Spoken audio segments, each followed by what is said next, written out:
उषा का सगा बेटा सुनील और बहू कीर्ति उन्हें उनके सौतेले बेटे के साथ छोड़कर जा रहे होते हैं। बेटा, तेरी जब कमाई बढ़ जाएगी कम से कम तब तो मुझे तू लेने आ जाना। हाँ हाँ माँ, क्यों नहीं। चलो भी, अब कितना लेट कर दिया है, टैक्सी इंतजार कर रही है बाहर। हाँ हाँ चलो। सुनील और कीर्ति चले जाते हैं और उषा उन्हें जाता हुआ देख उदास हो जाती है। तभी वहां निशा आ जाती है। अपनी सास को उदास देख निशा उनके पास जाती है। क्या हुआ मम्मी जी, आप तो बहुत सगा बेटा करती थी।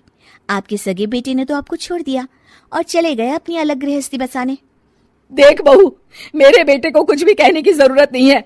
मुझे यकीन है कि जब उसकी तनख्वाह बढ़ जाएगी तो वो मुझे लेने जरूर आ जाएगा। हाँ, ये भी देख लेंगे कि वो लोग आपको वापस लेने आते हैं या नहीं।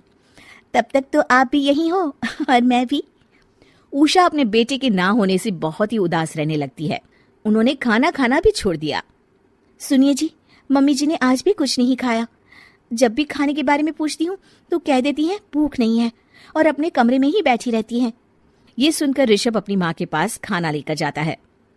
माँ, सुनील बेटा आ गया तू? ओह, तू है। माँ, मैं खाना लाया हूँ, खा लीजिए प्लीज। आप ऐसे भूखी रहेंगी तो बीमार पड़ जाएंगी। मुझे भूख नहीं है, ले जा तू खाना। ठीक है, फिर जब तक आप नहीं खाएंगी मैं भी नहीं जाने वाला यहाँ से। अरे तू क्यों जिद करता है? कहा ना मुझे भूख नहीं है। अरे मम्मी जी, आप खा भी लीजिए ना, ये कितने प्यार से आपको खिला रहे हैं, उसकी तो कदर कर लीजिए कम से कम। अरे तू क्यों बीच में हमेशा अपनी टांग अड़ाती है? ठीक है, लाओ दे दो। कम से कम खाने के बाद तुम दोनों तो इस कमरे से जाओगे। उषा खाना खा लेती है और ऋषभ और निशा ये देखकर खुश हो जाते हैं।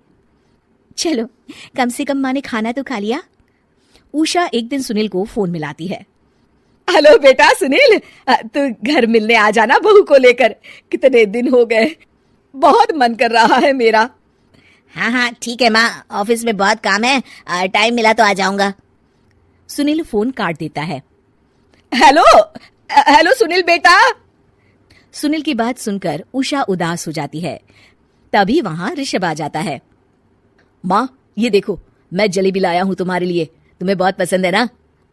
उषा जलेबी देखकर बहुत खुश हो जाती है। अरे वाह, जलेबी ला दे। उषा जलेबियां खा रही होती है और ऋषभ अपने कमरे में चला जाता है।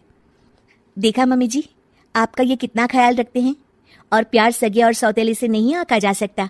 आपको उदास देखकर ये आपके लिए तुरंत जलेबी ले आए, यही तो प्यार होता है। ये कहकर निशा वहां से चली जाती है और उषा सोचने लगती है, शायद तू ठीक कह रही है बहू। उषा देखती है कि ऋषभ उसका बहुत ख्याल रखता है और उसे उसकी गलती का एहसास होने लगता है। एक दिन सुनील और कीर्ति घर पर आते हैं। उषा उन्हें देखकर खुश हो जाती है। और माँ कैसी हो? अरे बहुत अच्छी हूँ। ऋषभ और बहू मेरा बहुत ख्याल रखते हैं। वैसे मुझे नहीं लगा था कि तू आएगा बहू के साथ। क्यों, ऐसा क्यों लगा आपको माँ? बेटा, फोन पर तूने कहा था कि तुझे बहुत काम है। हाँ माँ, पर मुझे ये भी तो पता था ना कि मेरी माँ इंतजार कर रही होगी मेरा। ना बेटा ना, मैं तो इंतजार नहीं कर रही थी, मैंने तो उम्मीद ही छोड़ दी थी। सुनील को यह देखकर अजीब लग रहा होता है कि उसकी माँ ऋषभ से अब बहुत अच्छे से बात कर रही होती है और उसके आने की उनको कोई खास खुशी भी नहीं होती है। अपनी माँ का ध्यान न पाकर उसे थोड़ी सी जलन महसूस होती है। माँ, ये देखो मैं क्या लाया हूँ, साड़ी तुम्हारे लिए। हाँ बेटा, अच्छी है साड़ी तो। अच्छी है तो फिर आप आज इसे पहनो और फिर कहीं घूमने चले जाते हैं। बेटा, ऋषभ ने भी मुझे साड़ी दी थी, आज तो मैं वही पहनूंगी। तेरी दी हुई साड़ी फिर कभी पहन लूंगी। सुनील को अब बहुत ही ज्यादा जलन हो रही होती है।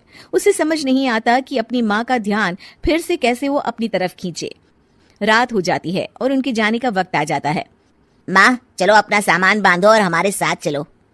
कीर्ति ये सुनकर चौंक जाती है। ये क्या कह रहे हैं आप? हम सासू माँ को लेने थोड़ी ना आए थे। अरे तुम चुप हो जाओ। माँ चलो जाओ, अपना सामान बांध लो। आप मेरे साथ आ रही हो, मैंने कह दिया तो कह दिया। अरे पर बेटा, तेरी तो तनख्वाह कम है, मैं तुझ पर बोझ नहीं बनना चाहती। अरे मुझ पर बोझ नहीं हो माँ, बस आप चलो ना, मैं लेकर ही जाऊंगा आपको। नहीं बेटा, अब मैं नहीं आना चाहती, मैं तो अब ऋषभ और बहू के साथ ही रहूंगी। ये सुनकर ऋषभ चौंक जाता है। ये क्या कह रही हो माँ? हाँ बेटा, मैं कहीं नहीं जाने वाली अब। माँ अब सच में नहीं जा रही? नहीं बेटा, मैं तो तेरे पास ही रहूंगी अब, और जो प्यार मैं तुझे नहीं दे पाई वो सब दूंगी बेटा। ऋषभ और उसकी माँ गले मिलते हैं और निशा खुश हो जाती है।